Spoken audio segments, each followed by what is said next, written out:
ఇటు ఫిరాయింపు ఎమ్మెల్యే తెల్లం వెంకట్రావుకు సొంతూరు ప్రజలు తీవ్ర వ్యతిరేకతను చూపించారు. భద్రాచలం నియోజకవర్గానికి ప్రాతినిధ్యం వహిస్తున్నటువంటి ఆయన స్వగ్రామమైన పంచాయతీలో బీఆర్ఎస్ బలపరిచిన సర్పంచ్ అభ్యర్థి మడగం జోగయ్య ఘన విజయం సాధించారు. అసెంబ్లీ ఎన్నికల్లో బీఆర్ఎస్ నుంచి గెలిచినటువంటి తెల్లం వెంకట్రావు ఆ తర్వాత కాంగ్రెస్ పార్టీలోకి వెళ్లారు. గురువారం జరిగిన పంచాయతీ ఎన్నికల్లో ప్రజలు తమ ఓటు ద్వారా తగిన తీర్పు చెప్పారు.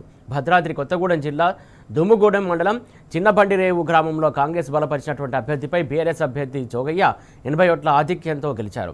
ఎంతో నమ్మకంతో ఓటేసి గెలిపించిన ఎమ్మెల్యే ఆ తర్వాత పార్టీ మారడంపై పంచాయతీ ఎన్నికల్లో ఓటు ద్వారా గ్రామస్తులు బుద్ధి చెప్పినట్టయింది.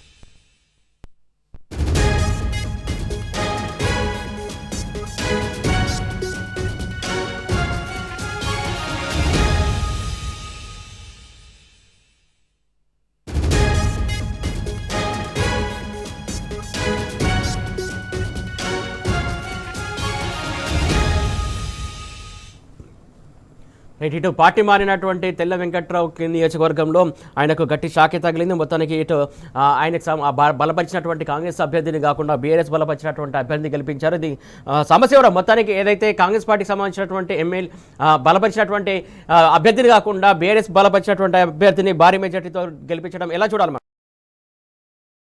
ఖమ్మం జిల్లాలో మొదటి సంస్థల ఎన్నికల్లో బీఆర్ఎస్ పార్టీ అనూహ్యమైనటువంటి విజయాలు సాధించింది.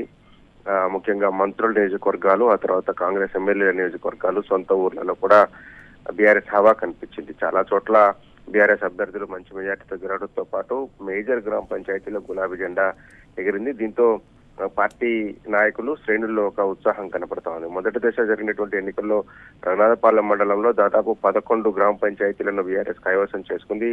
మంత్రి తుమ్మల నాగేశ్వరరావు ప్రాతినిధ్యం వహిస్తున్న చోటు ఇది. ఇక్కడ మరొక 3 గ్రామ పంచాయతీలో స్వల్ప తేడాతో ఒక దగ్గర 3 ఓట్లు, మరొక దగ్గర 5 ఓట్లు, ఇంకొకటి టాస్ లో ఓడిపోవడం జరిగింది. అంటే టై అయిపోయిన తర్వాత టాస్ ఇచ్చడం జరిగింది. అంటే దాదాపు 14-15 జీపీలను బీఆర్ఎస్ పార్టీ కైవసం చేసుకుంది. అట్లాగే డిప్యూటీ సీఎం బట్టి విక్రమార్క ఇలాకాలో కూడా దాదాపుగా 32 పైచిలకు గ్రామ పంచాయతీలను బీఆర్ఎస్ సొంతంగా గెలుచుకుంది. బీఆర్ఎస్ బీజేపీ బీఆర్ఎస్ సిపిఎం కూటమి కూడా ఉంది. దాదాపు సిపిఎం కూడా 10 స్థానాలు వచ్చాయి. అంటే దాదాపు 30-40 స్థానాల మధ్యలో బీఆర్ఎస్ కూటమి గెలుపొందినటువంటి పరిస్థితి కనిపించింది. అట్లాగే భద్రాచలం ఎమ్మెల్యే, ప్రస్తుత ఎమ్మెల్యే, పార్టీ మారినటువంటి ఎమ్మెల్యే ఇలాకాలో కూడా బీఆర్ఎస్ కు సంబంధించినటువంటి బలపరిచిన అభ్యర్థుల విజయాలు చాలా చోట్ల కనిపించాయి. ముఖ్యంగా తెల్ల వెంకట్రావు స్వగ్రామం ఏదైతే మండలం బండిరేవులో బీఆర్ఎస్ క్లీన్ స్వీప్ చేసింది. దాంతో పాటు ఒక మంత్రి ప్రెస్టీజియస్ గా తీసుకున్నటువంటి బూర్గంపాడు మండలం నాగినేనిప్రోలు రెడ్డిపాలెంలో కూడా బీఆర్ఎస్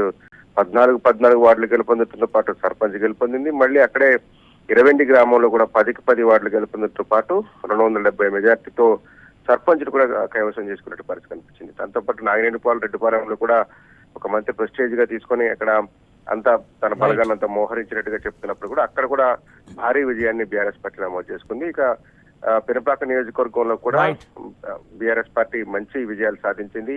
అనేక చోట్ల బీఆర్ఎస్ అభ్యర్థులు మంచి మెజారిటీతో విజయం సాధించారు పెనుపాక కాన్స్టిట్యున్సీలో కూడా. Thank you Sambasivarao.